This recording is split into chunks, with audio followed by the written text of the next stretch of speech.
नमस्कार मैडम। नमस्कार sir, good morning sir, नहीं एक्चुअली गुड आफ्टरनून हो चुका है, so very good afternoon sir. कैसे तो जिस हिसाब से फॉल होगा अभी ऑलमोस्ट हमारे लेवल्स पे ही चल रहा है मार्केट। तो एज कि हम लोग सब जानते हैं कि कोई मार्केट को प्रिडिक्ट नहीं कर सकता, बट हमारा जो टेक्निकल एनालिसिस है, जो हमने एक लगाया था अनुमान कि यहाँ तक आ सकता है, तो मार्केट अभी वहीं पे ट्रेड हो रहा है। जी हाँ, अगर मैं बैंक निफ्टी अब आप अगर चार्ट देख पा रहे हैं तो अभी बैंक निफ्टी लगभग 32,880 में है। वीकली कैंडल चार्ट है ये, ठीक है। वीकली थोड़ा आपको साफ साफ दिखाई देता है मार्केट का क्या होने वाला है या क्या हो रहा है। अभी अगर देखें तो यहाँ पर अगर पोजीशन देखें तो ये रेजिस्टेंस पे आके रखा हुआ है, मतलब ये सपोर्ट एंड रेजिस्टेंस जोन है जिसको हम सेपरेटिंग लाइन भी कह सकते हैं। मैं अगर यहाँ पे एक रेखा डाल दूं, ठीक है, तो ये वाला रेजिस्ट हो रहा था और यहीं पे आके मार्केट सपोर्ट ले रहा है। सपोर्ट भी ले रहा है जी। तो ये एक मेजर जोन है और यहाँ पर ऐसे जगहों पर ही मार्केट वोलाटाइल बनता है, मतलब किसी और भी जा सकता है। इसको सपोर्ट लेकर भी ऊपर चढ़ सकता है या फिर यहाँ से टूटा तो नीचे अगर 200 मूविंग एवरेज वीकली का देखें तो 30,000 में है, वहां तक भी आ सकता है। मतलब 2800 पॉइंट यहाँ से गिर सकता है मार्केट अगर तोड़ा तो। उसी तरह रिटर्न अगर जाएगा तो ये रेजिस्टेंस है ऊपर, ये रेजिस्टेंस रेजिस्टेंस लगभग 36,000 के पास है। तो ये तो ऊपर के साइड में 3,000 पॉइंट या 4,000 पॉइंट, नीचे के साइड में 2,500 पॉइंट का उतार चढ़ाव यहाँ से देखने के लिए मिल सकता है। जी सर, ठीक आप है। जो बोल रहे हैं मुझे भी ऐसा ही लग रहा है, क्योंकि ये जो अभी लाइन आपने ड्रॉ किया है 32,870 के आसपास, ये या तो हम्म। सपोर्ट का भी काम कर सकता है, या अगर यहाँ से यू टर्न हो गया तो हम्म। वेल एंड गुड, और अगर यहाँ से यू टर्न नहीं हुआ तो मुझे भी लग रहा है कि ये 29,000 के आसपास या 3,000 के आसपास बहुत जल्दी शायद हमारा जो बैंक निफ्टी है वो पहुंच जाए। क्योंकि अभी देखा जाए तो ग्लोबल सेंटिमेंट्स भी अच्छे नहीं है, चाहे वो एफडी रेट्स को जी। लेके बात कर लीजिए या फिर फेडरल रेट्स में जो इंक्रीमेंट हो रहा है। बहुत सारे कंपनीज के अभी जो रिजल्ट्स आ रहे हैं वो अप टू द मार्क नहीं है, जैसे रेसिशन एक तरह से बोल सकते हैं कि रेसिशन आ सकता है। तो इन सबको पॉइंट्स को अगर ओवरऑल लेके देखें तो अभी भी मार्केट में मुझे लग रहा है कि थोड़ा सा करेक्शन होना बाकी है। ज्यादातर लोग मुझे पूछते हैं कि मार्केट कहाँ पर जा सकता है, तो लोग क्या करते हैं, शॉर्ट टर्म चीजें देखते हैं, आवरली 5 मिनट का चार्ट, इसलिए उनको समझ में नहीं आता। आप अगर वीकली मंथली का चार्ट एक बार लगा लें आपके सामने तो समझ में आ जाएगा कहाँ पे मार्केट रहेगा, ऊपर जाएगा। ये प्रोबेबिलिटीज है, मतलब ऐसा नहीं है कि हमने जैसा रेखाएं डाल दिया तो वहीं से लग के वापस चला जाएगा, लेकिन वहां पर मार्केट तो स्टे करता है, वहां तक तो टारगेट अचीव करता है। जी सर, ये बात सही है। इसे देखिए, अगर आप लॉन्ग टर्म इन्वेस्टर हैं और अगर आप एक्सपीरियंस है मालदा में मार्केट में, तो ऑब्वियसली आप 15 मिनट या 20 मिनट का चार्ट देख के आप इंट्राडे कर सकते हैं। लेकिन अगर आप लॉन्ग टर्म इन्वेस्टमेंट है तो वो आपके लिए कतई नहीं है। इन्वेस्टमेंट के लिए आपको weekly, monthly and daily charts पे ही जाना है। अगर आप 15 मिनट्स का चार्ट देखते हैं तो आपके लिए बहुत ज्यादा डिफिकल्ट हो जाता है वो मार्केट को एनालाइज करना, क्योंकि बहुत कम टाइम में बहुत ज्यादा मार्केट में वोलाटाइल होता है। तो अगर आप लॉन्ग टर्म का देखते हैं तो आपको एक अच्छा व्यू मिल पाता है। हमारा अगर पुराना वीडियो को किसी ने देखा होगा मार्केट एनालिसिस का, लगभग जब 38,000 में बैंक निफ्टी था तब से मैंने ये रेड वाले लाइंस डाले हुए थे, 35,000 में, 38,000 में, ठीक है। तो देखिए मार्केट जब भी गिरा है वो जगह पर काफी दिन रहा है, वहां पर सपोर्ट लेके वापस गया है, ठीक है। ये जगह सपोर्ट लेके गया हुआ है और अभी ये जो रेखा मैंने डाला है यहाँ पर आके सपोर्ट ले रहा है, तो इसको तोड़ेगा तो वही 30,300 और 30,000 तक आ सकता है मार्केट, और उससे भी ज्यादा जा सकता है। और अभी फिलहाल के लिए सपोर्ट रेजिस्टेंस तो मेरा ये है, मैं डेली कैंडल चार्ट के हिसाब से बता रहा हूँ, ये वाला रेखा जो रेजिस्ट कर रहा है और ये वाला सपोर्ट कर रहा है। तो ये सपोर्ट तक रेंज तक आ सकता है, मतलब 30,000 या उससे थोड़ा हल्का नीचे 29,500 तक भी गिर सकता है मार्केट। लेकिन मैं ऐसा नहीं कह सकता कि ये नेक्स्ट वीक में ही हो जाएगा, लेकिन नीचे आएगा तो यहाँ तक आ सकता है, ऊपर जाएगा तो उस तरफ 35,000 की तरफ या 36,000 की तरफ जा सकता है। जी सर, ये तो हमने बैंक निफ्टी के बारे में डिस्कस किया। अगर आप स्क्रीन पे हमारे व्यूअर्स को निफ्टी का चार्ट दिखा सके और उस पर अगर हम कुछ डिस्कस करें तो। जरूर जरूर। फिलहाल ज्यादातर लोग बैंक निफ्टी में ट्रेड करना पसंद कर रहे हैं, इसीलिए उसी के हिसाब से मैंने वो ड्रॉ किया हुआ है। बैंक निफ्टी का अगर देखा जाए, निफ्टी फ्यूचर में ऐड करता हूँ।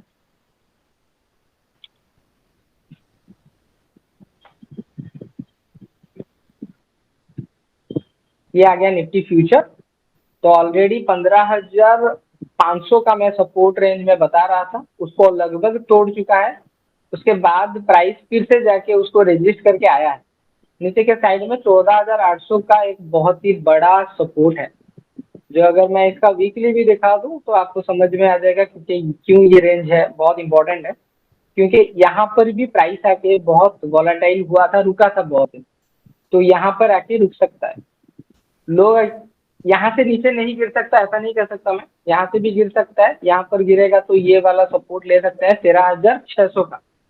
देखिए ग्लोबली बहुत खराब न्यूज आ रहे हैं, तो आप अगर सोच रहे हो कि इतना ही काफी है तो इतना काफी नहीं है। मार्केट आप जितना सोच सकते हो उससे बहुत ज्यादा तकलीफ दे सकता है आप, और मार्केट से जितना आप एक्सपेक्ट करते हो उससे ज्यादा वो आपको गिफ्ट दे सकता है।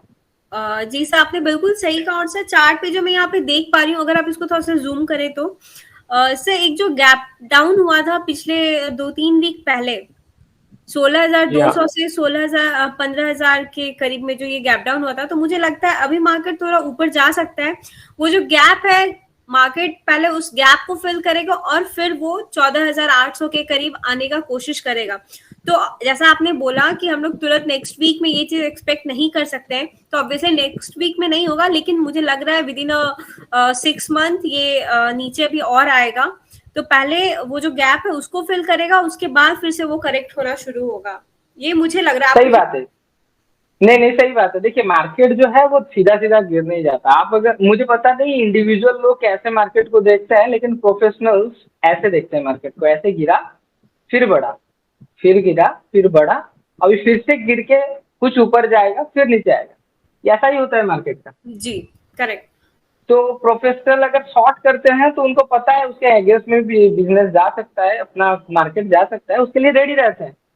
तो यही रीजन होता है इंडिविजुअल ट्रेडर का ज्यादातर स्टॉप लॉस होता है, क्योंकि वो तैयार नहीं होते अपने अगेंस्ट में अगर ट्रेंड जाएगा तो क्या हो।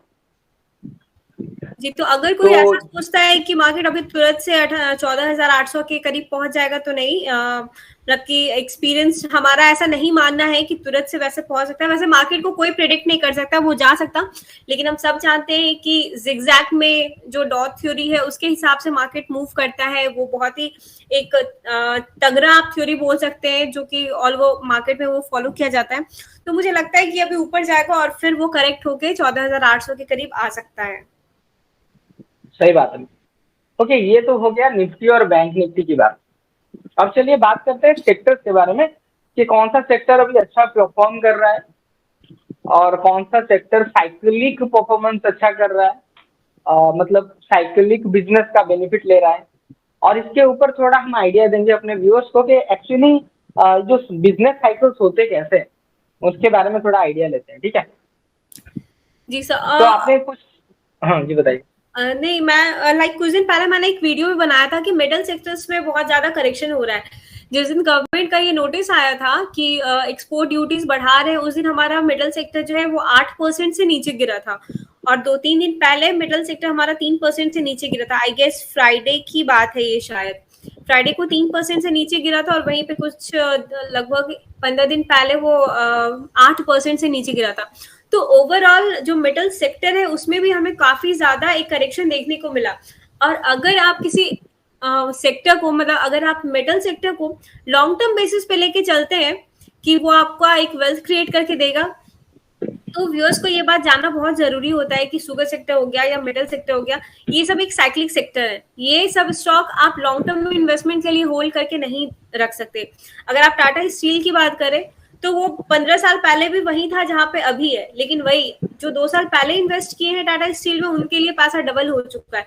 तो लॉन्ग टर्म के लिए आप मेटल सेक्टर, शुगर सेक्टर, इन सबको आप जो साइक्लिकल सेक्टर है उनको आप अवॉइड कीजिए। और जो अच्छे सेक्टर हो गए जैसे एफएमसीजी हो गया, वो एवरग्रीन सेक्टर है, वो बढ़ेगा ही बढ़ेगा। तो लॉन्ग टर्म में आप इन सब सेक्टर पे अगर ध्यान दीजिए तो वो आपके लिए बेटर रहेगा। ये मैडम आपने बहुत अच्छा बात कहा है। अगर मैं देखूं अभी टाटा स्टील 850 के आसपास चल रहा है, और इसका मार्केट कैप है 1 लाख करोड़। 1 लाख करोड़ की कंपनी है। टीसीएस को अगर आप देखोगे वही टाटा की कंपनी है, जो कि 10 लाख करोड़ की कंपनी है। मतलब टीसीएस का 1/10 है आपका Tata steel. Tata steel, correct. लेकिन आपका दिमाग खराब हो जाएगा जब मैं बोलूंगा कि टीसीएस ने लगभग 30-35 हजार करोड़ का प्रॉफिट कमाया है, और टाटा स्टील ने आपका सॉरी टाटा स्टील ने इस साल 45 हजार करोड़ कमाए। मतलब 1 लाख करोड़ की कंपनी 45 हजार करोड़ कमा रही है, 10 लाख करोड़ की कंपनी 32-30 हजार करोड़ की प्रॉफिट कमा रही है। तो ये इंफॉर्मेशन आपको कैसे पढ़ते हैं मुझे पता नहीं, लेकिन आप देखिए कि 2 साल पहले इतना बड़ा प्रॉफिट आ रहा था क्या? नहीं आ रहा था, अभी आया। क्यों? क्योंकि हर बिजनेस का साइकिल होता है, हर सेक्टर का साइकिल होता है, हर कमोडिटी का साइकिल होता है। तो जब तक ये आपको समझ में नहीं आता आप फंसोगे, बुरा फंसोगे। जी जी जी, करेक्ट सर। वही मैं अभी और टाटा स्टील का चार्ट ही देख रही हूँ, तो देखिए अगर आप 2010 में देखिए तो वही वो 800, 750, 800 के करीब था। 2010 में भी वो 800 के करीब था और अभी भी वो 800 के करीब है। तो 10 साल में जी अगर कोई इन्वेस्टर ये सोच के इन्वेस्ट किया है कि 10 साल में मेरा पैसा तिगुना हो जाएगा, चौगुना हो जाएगा, तो वो उसको अभी 10% का भी रिटर्न नहीं मिला होगा। वहीं पे अगर जो 2 साल पहले इन्वेस्ट किए होंगे मार्च 2020 के फॉल में, तो उनके लिए अभी स्टॉक 3 गुना, 4 गुना और इवन 5 गुना तक हो चुका चुका था। 300 से वो 1500 तक इसका गया। इसका इसका बहुत बहुत सारे एग्जाम्पल्स हैं। लोग लोग सोचते हैं कि सोना सबसे अच्छा इन्वेस्टमेंट है, लेकिन सोना भी साइक्लिक है। वो क्या करता है, 3-4 सालों में जब इकोनॉमी क्रैश होता है तभी वो बढ़ता है। ऐसा नहीं है कि वो हर साल आपको रिटर्न देता है। आप अगर रियल एस्टेट भी देख लोगे तो 1990 में जो लोग रियल एस्टेट में इन्वेस्ट किए थे 2000 में बेचे, उनको डबल भी नहीं मिला। लेकिन 2005 में खरीद के 2010 में जिसने बेचा है उनको 20 गुना 30 गुना मिला है। अभी करेक्ट। आप अगर रियल एस्टेट में इन्वेस्ट कर रहे हो तो उतना ग्रोथ नहीं है, 4-5 साल में पैसा डबल हो रहा है। तो हर बिजनेस साइक्लिक होता है, ऐसा नहीं है। तो लॉन्ग टर्म वैल्यू अगर 4-5, अगर आप 10-20 साल के लिए कुछ भी चीजें छोड़ते हो तो उसमें बिजनेस साइकिल 2-3 बार उस स्टॉक को वैल्यू क्रिएट करते हैं और बढ़ जाते हैं। तो जी। ये अलग थ्योरी है, ठीक है। कुछ दिन पहले से अभी अगर टाटा स्टील का बात हो रहा है तो मैं इसमें एक पॉइंट और इन्वेस्ट ऐड करना चाहूंगी। कुछ दिन पहले मैंने ट्विटर पे ट्वीट किया था कि 2008 में कोई अगर 1 लाख रुपया इन्वेस्ट किया रहता तो अभी उसके पास मात्र 90,000 रुपया बचा होता। जैसा कि अभी हमने बात किया कि 2008 से लेके अभी तक में कंपनी ने कुछ भी प्रॉफिट अपने इन्वेस्टर्स को बना के नहीं दिया है। वहीं पे अगर हम कंपनी का जो कंपनी डिविडेंड प्रोवाइड करती है उस हिसाब से देखें तो अगर कंपनी ने जितने डिविडेंड प्रोवाइड किए हैं अगर उस हिसाब से देखें तो 30,000 तक का कंपनी अभी तक डिविडेंड आपको प्रोवाइड कर चुकी है अगर आप 2008 में 1 लाख रुपया लगाए रहते। तो मैम हम कंपनी के बारे में बात नहीं करेंगे क्योंकि कंपनी तो बहुत सारे हैं, हम सारे लोगों को बता नहीं पाएंगे कि कौन सा कंपनी क्या है क्या नहीं, और बहुत लेंदी भी हो जाएगा। उससे अच्छा है क्यों ना हम सेक्टर के बारे में थोड़ा आइडिया दे दें, ठीक है। जी जी जी जी सर, श्योर। तो ऐसे क्योंकि हम अगर कंपनी के बारे में बात करेंगे तो व्यूअर्स अपने अपने कंपनियों के बारे में सोचने लगेंगे और वो कंफ्यूज होंगे, वो टाटा स्टील के साथ रिलेट करना शुरू कर देंगे, जो कि गलत बात हो जाएगा। जी। तो अभी अगर देखा जाए फॉलिंग मार्केट में एक क्वार्टर के अंदर रिटर्न देखा जाए तो एक चीज तो हमने देखा कि एक साल में निफ्टी ने कुछ पैसा नहीं बना के दिया। एक साल में निफ्टी जहाँ का वहीं, ठीक है, बढ़ा था और गिर गया वहीं का वहीं। लेकिन इस दौरान कुछ सेक्टर्स हैं निफ्टी को आउट परफॉर्म कर दिए, मार्केट को बीट कर लिए। जैसे यहाँ पे दिख रहा है आपको स्क्रीन में, एग्रीकल्चर 46% इसी क्वार्टर में बढ़ा है, अल्कोहल 22% बढ़ा है, एविएशन 14% बढ़ा है, 26% कैपिटल गुड्स। कैपिटल गुड्स होते क्या है, जब कोई इंडस्ट्री नया लगता है तो जो इन्वेस्टमेंट आता है मशीनरी वगैरह वो सब होता है कैपिटल गुड्स, जिसमें प्रोडक्ट बनते हैं और कैपिटलाइज होता है, जो कैपिटल इन्वेस्टमेंट होके प्लांट वगैरह बैठते हैं, ठीक है। ओके। केमिकल्स ने 68% का रिटर्न दिया हुआ है, कंज्यूमर ड्यूरेबल ने 24%, डायमंड ज्वेलरी 63%, फुटवेयर तो बहुत ही अमेजिंग चल रहा है उनका, ठीक है। हेल्थ केयर ने थोड़ा सा परफॉर्मेंस दिया है इस क्वार्टर में, बहुत जोरों से गिरा था। उसके बाद मैन्युफैक्चरिंग यूनिट में भी थोड़ा प्रॉफिट आया हुआ है। ऑयल एंड गैस में 63% का तेजी देखने के लिए मिला है, जहां पर पूरा last year oil and gas के शेयर्स गिर रहे थे, जहां पर यहाँ पे ऑयल एंड गैस के शेयर्स थोड़े बड़े हुए दिख रहे हैं। पावर तो बहुत ही फिनोमिनल रहा और इस गिरा भी था, और इस क्वार्टर में पावर के स्टॉक्स भी बढ़ते हुए यहाँ पे देखने के लिए मिल रहा है। अगर मुझे पूछे कि पावर में कौन से स्टॉक, उसको देखना पड़ेगा दूसरी जगह पे। मुझे पता नहीं ये वाले सारे जो इंफॉर्मेशन है वो पूरा ऑथेंटिक है या नहीं, क्योंकि मनी कंट्रोल कभी कभार गलत डेटा भी फेच कर लेता है। ठीक है, तो ओवरऑल हल्का सा तो नॉलेज हो गया कि मार्केट नेगेटिव होने के बावजूद कुछ स्टॉक्स हैं इस क्वार्टर में बहुत अच्छा परफॉर्म किए हुए हैं। किए हैं जी। एक मैंने कहीं पे फोटोग्राफिक इंस्ट्रूमेंट कुछ देखा था जिसमें कुछ 100% से ज्यादा का रिटर्न था, ये फोटोग्राफिक प्रोडक्ट।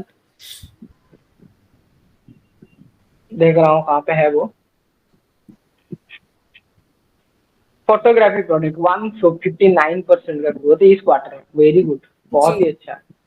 और अगर मार्केट कैप देखा जाए तो 207 करोड़ का ही मार्केट कैप है, ज्यादा बड़ा इंडस्ट्री नहीं है। जिंदल फोटो इसने पेश किया है, लेकिन फोटोग्राफी प्रोडक्ट में और भी कई सारे कंपनीज है, सिर्फ इसी कंपनी का रिटर्न के हिसाब से इसने दिखाया। और ये कंपनी ने लास्ट क्वार्टर में ही डबल हो गया है जहां पर मार्केट गिर रहा है। तो जी ये तो ध्यान से हटा दीजिए कि मार्केट अगर गिर रहा है तो लॉस बन रहा है सबका। कुछ लोग हैं पैसा बना रहे हैं, ट्रेडर हैं। हाँ, ओवरऑल ज्यादा ज्यादा से ज्यादा लोगों का पोर्टफोलियो है जो नेगेटिव है, जिसके बारे में आप बता रहे थे कि विजय केडिया का आप इंटरव्यू कुछ देख रहे थे, थोड़ा दर्शकों को बताइए। जी। कल कल ही मैं विजय केडिया सर का इंटरव्यू देख रही थी, तो उन्होंने साफ साफ बोला कि मार्केट को देखिए, हम लोग भी जानते हैं मार्केट को कोई भी प्रिडिक्ट नहीं कर सकता। उन्होंने जैसा बोला कि पिछले 1 साल में उनका कोई भी प्रॉफिट नहीं हुआ है ट्रेडिंग से, जो भी हुआ है उनका इन्वेस्टिंग से हुआ है, और वो भी जो कोरोना क्राइसिस में उन्होंने जो शेयर्स खरीदे थे उसमें उन्हें काफी अच्छा प्रॉफिट मिला है। तो अगर आप ट्रेडिंग करके अगर आप एक ट्रेडर है, अगर आप ट्रेडिंग करके आप पैसा कमाए तो शायद अभी आप लॉस में हो सकते हैं, लेकिन ये सारा इमोशंस का खेल है। आपको समझ में आना चाहिए कि आप कब आपको इन्वेस्ट करना है, कब आपको ट्रेडिंग करनी है, और कब आपको इन्वेस्टिंग करनी है। तो अभी जो ये टाइम पीरियड चल रहा है मार्केट फॉल का, ये आप अगर ट्रेड करते हैं तो बाई साइड में आपके लिए प्रॉफिट बनाना थोड़ा मुश्किल हो जाता है। वहीं पे अभी जो टाइम चल रहा है ये मेरे ख्याल से इन्वेस्टमेंट का टाइम है। बहुत सारे अच्छे तो अच्छे मुझे लग रहा है अभी जैसे हमने निफ्टी और बैंक निफ्टी का कंक्लूड किया कि ये सपोर्ट रेजिस्टेंस है, उसी तरह हम सेक्टर को भी कंक्लूड कर दें कि कौन कौन से सेक्टर सही रहेंगे और कौन कौन से सेक्टर को हमको अवॉइड करना चाहिए। जी ओके। राइट, हाँ, तो आपके हिसाब से कौन कौन से सेक्टर्स हैं, 3 सेक्टर्स बताइए जिसमें बाइंग पोजीशन बनना चाहिए, और 3 सेक्टर ऐसा बताइए जहां पर दर्शकों को मतलब हल्का सा मतलब सावधान रहना चाहिए और अवॉइड करना चाहिए। सर मैं अभी देखा जाए तो मैं अभी एफएमसीजी पे थोड़ा बुलिश हूँ। Very good. और इसके बारे में हम लोग नेक्स्ट वीडियो में अगर डिस्कस करें, क्योंकि मैं इस पे स्टडी कर रही हूँ कि किसमें नहीं। देखिए कुछ कुछ होता है ना, जैसे अभी मैं जी जी, मार्केट अभी गिर रहा है तो मतलब हमसे दर्शक चाहेंगे कि सही सवाल का जवाब मिले और वो इन्वेस्ट करे, तो यहाँ हड़बड़ी से आंसर भी देना गलत हो जाएगा। सही है, जी तो ठीक है, आपने कुछ ऐसे सेक्टर ढूंढे हैं जहाँ पर लोगों को थोड़ा सावधान रहना चाहिए। हाँ, सावधान रहने के लिए मैं साइक्लिक सेक्टर को कहूंगी कि अभी आप उसमें इन्वेस्ट ना करें, खास करके मेटल्स स्टॉक्स में। और अभी मैं एफएमसीजी पे बुलिश हूँ, क्योंकि एफएमसीजी के 2-4 कंपनीज हैं जो काफी अच्छे हैं, चाहे वो नेस्ले हो गया, डाबर हो गया, एचयूएल हो गया। तो इन सब कंपनीज में मैं अपना छोटा छोटा एलोकेशंस डालते जा रही हूँ हर स्टॉक्स में। और ये जो मेरा पोर्टफोलियो है जिसमें एचयूएल और डाबर हो गया, नेस्ले है, ये सब है, ये सब मेरे इन्वेस्टमेंट वाले पोर्टफोलियो है। ऑब्वियसली मैं इन सब में ट्रेड नहीं करती हूँ, मैं बस इन्वेस्टमेंट के तौर पे इसमें छोटा छोटा अमाउंट लेके एक्यूमुलेट करती हूँ। तो जी अभी मैडम, बहुत अच्छा। मैं इन्वेस्टमेंट के लिए मैं कहूंगी कि एफएमसीजी सेक्टर मुझे बेस्ट दिख रहा है, और बहुत सारे स्टॉक्स में करेक्शन भी हुआ है। तो हमारे जो व्यूअर्स हैं वो भी एफएमसीजी सेक्टर के साथ जा सकते हैं। और सेक्टर के हिसाब से एक वीडियो मैं 2-3 दिन में ही हम जरूर लाएंगे, जिसमें कि हमारा अपना पर्सनल व्यू रहेगा कि कौन से सेक्टर में हम इन्वेस्ट कर सकते हैं और कौन से वो सेक्टर है जिससे अभी हमें बचना है। जी हाँ जी हाँ, सही है। मैं मेरे हिसाब से मैं आपको 1-2 सेक्टर्स बताऊंगा, जैसे मैडम ने बताया शुगर हो गया, और ये आपका पेपर स्टेशनरीज हो गया, ये सारे कंपनीज हो गए, और आपके ऑटोमोबाइल्स हो गया। ये सारे शेयर्स क्या होते हैं, इकोनॉमी जब स्ट्रांग होता है ये भागते हैं, जब खराब होता है बहुत जोरों से गिरते हैं। तो ये साइक्लिक्स जो होते हैं उनसे थोड़ा अवॉइड कीजिए। वहां पर आप ऐसा मत सोचिए कि 1000 का शेयर है 200 में मिल रहा है खरीद लेंगे, क्योंकि वो 200 का 20 रुपए भी देखने के लिए मिल सकता है, क्योंकि ये बहुत वोलाटाइल होता है, हाई बीटा स्टॉक्स होता है। मार्केट 1% गिरता है तो 5% गिरता है स्टॉक। तो ये सारे स्टॉक्स अवॉइड कर सकते हैं। अच्छा पीक भी आपको मिल सकता है, लेकिन डाउन साइड में आप अगर हेफाजत नहीं होते हैं तो बाई करके रख सकते हैं 2-3 सालों के लिए। हाँ, अगर बाई साइड में अगर कहा जाए तो मैडम ने बताया एफएमसीजी बहुत ही सही है, और इसमें ब्लू चिप कंपनी के ऊपर फोकस कीजिए। अगर बैंकिंग सेक्टर कहूँ तो उसमें भी बहुत अच्छा लग रहा है मेरे को, प्राइवेट भी बहुत अच्छे करेक्ट हुए हैं, और पीएसयू तो 2-3 सालों से करेक्ट हो रहे हैं। ऑयल एंड गैस भी आपको लो पी में मिलने के लिए चांसेस है, यहाँ पर आप उसमें इन्वेस्ट कर सकते हैं। लोग जहाँ पर पैसा प्रॉफिट बुक करके दूसरे जगहों से लॉस या प्रॉफिट बुक करके इन सारे शेयर्स में डाल रहे हैं, तो हो सकता है मार्केट यहाँ पर बढ़े तो वो सारे स्टॉक्स चल सकते हैं। फिर भी ये तो सेक्टर के बारे में हो गया। इंडिविजुअल सेक्टर्स में बहुत सारे गंदे शेयर्स भी होते हैं जो कि बहुत हाईली डेट में है। तो अभी इंटरेस्ट रेट के बढ़ते हुए जो भी कंपनी डेट में है उसका प्रोडक्ट कितना भी अच्छा हो और इसका मतलब इकोनॉमी के साथ बहुत ही अच्छा तालमेल हो, अगर कंपनी डेट में है तो वो नहीं बढ़ने वाला। डेट वाले कंपनी साइड कर दीजिए। डेट टू इक्विटी रेशियो का यूज करने का समय आ गया। जी सर, क्योंकि सर ये जो आपने डेट टू इक्विटी रेशियो के बारे में बताया ना, तो जब से ये रेट में हाइक्स हो रहे हैं रेपो रेट्स में, तब से इन कंपनी के ऊपर ना बोली कि एक तलवार लटक रहा है, और वो तलवार कब गिर जाए और कब कंपनी खत्म हो जाए तो वो बोलना बहुत मुश्किल होता है। फिर बहुत सारे आज ही मैं देख रही थी कि 1999 से 2001 तक में जो कंपनी ट्रिपल हो गए, चौगुना हो गए, लेकिन अभी उनका मतलब कि कोई नामो निशान नहीं है। तो क्योंकि उसके बाद जो मार्केट में करेक्शन आया और उनके पास इतने सारे डेट थे कि वो अभी मतलब कि उनका कुछ में नाम निशान नहीं बचा है। तो ये टाइम है आपको फंडामेंटली जो स्ट्रॉन्ग कंपनीज है, जिनका आरओसी आरओई अच्छा है, डेट कम है, मार्केट कैप अच्छा है, प्रोमोटर्स होल्डिंग अच्छा है, तो उन सब कंपनीज में अगर आप इन्वेस्ट करें तो आपके लिए ज्यादा अच्छा रहेगा। चाहे वो कोई भी सेक्टर हो, एफएमसीजी हो, पीएसयू बैंक्स हो या आईटी सेक्टर हो, तो वो चीज आपको देख के चलना है कि किसका डेट कितना है और कंपनी के पास रिजर्व्स कितना है, इस बात का भी आप ध्यान रखें। जी, दर्शकों से मैं रिक्वेस्ट करूंगा, आपको क्या लगता है कौन से स्टॉक्स में अभी पैसा डालना चाहिए, कमेंट में जरूर बताएं। ये तो हो गया एक मार्केट एनालिसिस, दूसरा हो गया सेक्टर एनालिसिस। अभी हम बात करेंगे कि इस बियर मार्केट में आपका एटीट्यूड कैसा होना चाहिए, किस तरह आपको बिहेवियर करना चाहिए, मार्केट को किस नजर से आपको देखना चाहिए। सही है मैडम, मुझे लगता है ये सही टाइम है ये सब डिस्कस करने के लिए, राइट? जी सर, जैसे मैंने भी आपको बताया कि मैं विजय केडिया सर का इंटरव्यू देख रही थी, तो उन्होंने बोला कि उनका 1 साल में कोई भी प्रॉफिट ट्रेडिंग से नहीं बना है। और अभी से अगर कोई आपको बोलता है ना कि अरे नहीं मेरा पोर्टफोलियो तो बहुत अच्छा है, कोई प्रॉब्लम नहीं है, मैं बहुत खुश हूँ अपने मार्केट से, तो ऑब्वियसली वो आपको झूठ बोल रहा है। ऐसा शायद ही कोई होगा जिसका पोर्टफोलियो अभी करेक्ट नहीं हुआ है। मैं बहुत एक्सपीरियंस लोग से बात की हूँ अभी फिलहाल 2-4 दिन में, तो पता चल रहा है जिनका 25% पॉजिटिव में चल रहा था पोर्टफोलियो, वो अभी 5% 6% बचा है। तो सबके पोर्टफोलियो में 20 से 25% का करेक्शन जरूर आया है। तो अगर लोग ऐसा कह रहे हैं कि उनका पोर्टफोलियो करेक्ट नहीं हुआ है, तो मुझे नहीं लगता कि ऐसी बात है। इसलिए जो जो रिटेलर्स हैं जो घबराए हुए हैं, तो उनको ये बात समझ के चलना है कि मार्केट है, इसमें अप्स एंड डाउन्स आते हैं, सेम हमारा लाइफ है। जैसे लाइफ में अप्स एंड डाउन्स आता है, वैसे मार्केट में भी अप्स एंड डाउन्स आता है। अगर आप मार्केट में इन्वेस्ट किए हैं तो ये माइंडसेट आपका रहना बहुत जरूरी है कि मार्केट जब फॉल होगा तब आपको कौन सा एक्शन लेना है, और मार्केट जब बढ़ेगा तब वो कौन से स्टॉक्स हैं जो जिसमें आपको इन्वेस्ट करना है। एक्चुअली ये अच्छा पॉइंट हो गया मैडम कि मार्केट में हम जब आए थे तो हमने सोचा था कि मार्केट नीचे जाएगा या ऊपर जाएगा, ये तो हम समझ के ही आए थे, क्योंकि मार्केट परफॉर्म करेगा ऐसा नहीं है। तो मार्केट परफॉर्म किया, हमने बेनिफिट लिया, तो मार्केट का डाउन साइड भी मतलब गारंटी था और वो हो रहा है। तो अभी हमको टेंशन क्यों हो रहा है, क्योंकि हम ऑलरेडी तो ये बात समझ के आए थे ना कि मार्केट गिर भी सकता है। हाँ, लेकिन हाँ हमारे प्रेडिक्शन से थोड़ा ज़्यादा गिर गया, लेकिन मार्केट तो हमारे हाथ में नहीं है, किसी भी तरफ जा सकता है। तो अगर आपने तय करके आए थे कि मार्केट गिरेगा और गिरने पर भी मैं पार्टिसिपेट करूंगा, तो ये वक्त वही है जो आपने सोचा था। तो वो वाला एटीट्यूड फिर से लाइए आपके अंदर, ठीक है? तो ये सब सोचा हुआ था वही हो रहा है, कुछ अलग चीज नहीं हो रहा है। ये तो पॉइंट 1 हो गया।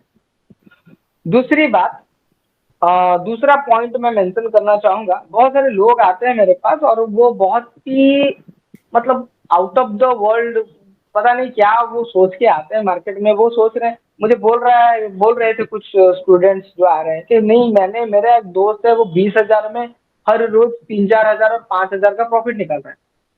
सही है, निकाल पा रहा होगा 1-2 दिन, इसका मतलब नहीं है उसको ग्रांटेड ले लीजिए। अगर 20 साल में 5,000 निकल रहा है तो 4 दिन में उसका पैसा डबल हो रहा है, महीने का कितना पैसा बना रहा है। तो अगर हम सब लोगों के पास 5-10 लाख है तो कोई काम करने क्यों जाएगा। थोड़ा रियलिस्टिक बनिए। ऐसे मतलब जो इमोशन ड्राइव करता है आप लोगों को, वो इमोशन में ना बह जाइए। मैं एक छोटी सी बात बताऊंगा। केंद्रापड़ा में 2-4 साल पहले एक बाबा हुआ करते थे, सारथी बाबा।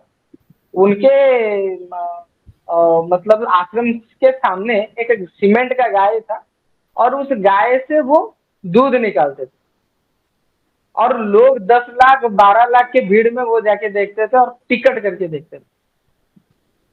तो आप अभी सोचिए, वो अरेस्ट हो गए, लेकिन ये तो एक इलॉजिकल बात हुई, कॉमन सेंस की बात नहीं हुई, फिर भी लोग क्यों फॉलो करते हैं। ऐसा मार्केट में भी होता है। 20,000 में 5,000 निकालना मतलब सीमेंट के गाय को दूध निकालने जैसा है। आप अगर विश्वास करते हो तो करो। कॉमन सेंस की जरूरत है, जो कि मार्केट में अवेलेबल नहीं है। तो कॉमन सेंस का यूज करो। जहाँ पे साल में 5% एफडी में मिलता है, वॉरेन बफेट जी 19% एवरेज बनाते हैं, तो वहां पे शुक्र करो। अगर 2% महीने का बन रहा है, 4% बन रहा है, तो काफी है। अनएक्सपेक्टेड ऐसे अंधविश्वास की तरह वो कर रहा है, मैं करूंगा, ऐसा मत कीजिए। ये वैसा ही हो गया, अंधविश्वास के जैसा हो। जी तो सर, ये बिल्कुल इमोशन से सही। तो साइड हो जाएगी। जी सर, बहुत सही बात बोले आप कि लोग कभी कभी तो मार्केट में इसलिए घुसते हैं कि अरे मेरा दोस्त था वो 20,000 लगा के अभी वो करोड़पति बन गया। और कुछ लोग मार्केट से इसलिए निकल जाते हैं कि नहीं, मेरे पापा के भाई ने पैसा लगाया था वो अभी डूब गया, उनका सारा पैसा डूब गया, तो शेयर मार्केट हमारे लिए नहीं है, वो सट्टा बाजार है, तो इसलिए लोग निकल जाते हैं। तो अंधविश्वास से दूर रहना काफी ज्यादा जरूरी होता है इंसान को। जब तक आप अपना लॉजिक नहीं लगाइएगा, आप अपना दिमाग नहीं लगाइएगा, आप समझिएगा नहीं मार्केट को, तब तक आपके लिए प्रॉफिट बनाना मुश्किल होता है। तो आपको अपने आप पे, अपने इमोशंस पे कंट्रोल होना चाहिए, और साथ में अपना दिमाग को खुला रखना चाहिए, चारों बगल देखना चाहिए कि क्या हो रहा है, नहीं हो रहा है। और गलत न्यूज से तो हमेशा आप दूर रहें, तभी आपके लिए ना सिर्फ शेयर मार्केट में, आपके लाइफ में भी आपको एक बढ़ने का मौका मिलेगा। और ये जो मिरेकल जैसी चीजें हैं उससे थोड़ा बचिए, कि रातों रात करोड़पति बनूंगा, वो बना रहे हैं मैं बनाऊंगा। लोग सारे आते हैं तो हैं कि मार्केट में एचयूएल और रिलायंस के जैसे कंपनी खरीदेंगे, लेकिन उनका खत्म कहानी होता है कॉल एंड Yes, पुट्स में। जी ठीक करेक्ट। है। मतलब वो स्टॉक्स भूल जाते हैं, और उनको अगर पूछा जाए कि मार्केट में पैसा बनेगा ना, हाँ बनेगा, किसमें बनेगा ना, अच्छे स्टॉक्स में। तो भाई खुद क्यों नहीं करता स्टॉक्स में इन्वेस्टमेंट, क्यों रातों रात अपना पैसा डबल करने के लिए कोशिश कर रहा है। तो ये हो गया कि अपने इमोशंस को कंट्रोल करें। तो इमोशंस क्या है, मैंने पूरा सादा सादा एग्जांपल दे दिया। आप लोगों में से बहुत सारे होंगे कि जो कि आसाराम बापू जी के डिवोटी रहे होंगे, वो अभी जेल में है। मतलब मैं नहीं कर रहा हूँ वो गलत है कि क्या है, लेकिन जो भी हुआ गलत हुआ। तो बहुत सारे डिवोटीज प्रॉब्लम में फंसे, और बहुत लोगों ने उनका मजाक उड़ाया। तो आप कॉमन सेंस और लॉजिक के ऊपर फोकस कीजिए। कोई बना रहा है तो आप बन मत जाइए। ठीक है। जी करेक्ट सर, सही तो बात कहा आपने। इमोशंस में ये बात रहा, और इमोशंस के ऊपर अभी कैसे बिहेव करना चाहिए। आप अगर ट्रेडर हो तो कुछ पैसा आपको इन्वेस्टमेंट करना चाहिए। अभी 50% ट्रेडिंग, 50% इन्वेस्टमेंट। ट्रेडिंग में लॉस होता है तो कोई टेंशन मत लीजिए, क्योंकि मार्केट यहाँ से रिकवर करेगा तो आपका इन्वेस्टमेंट में पैसा बनेगा।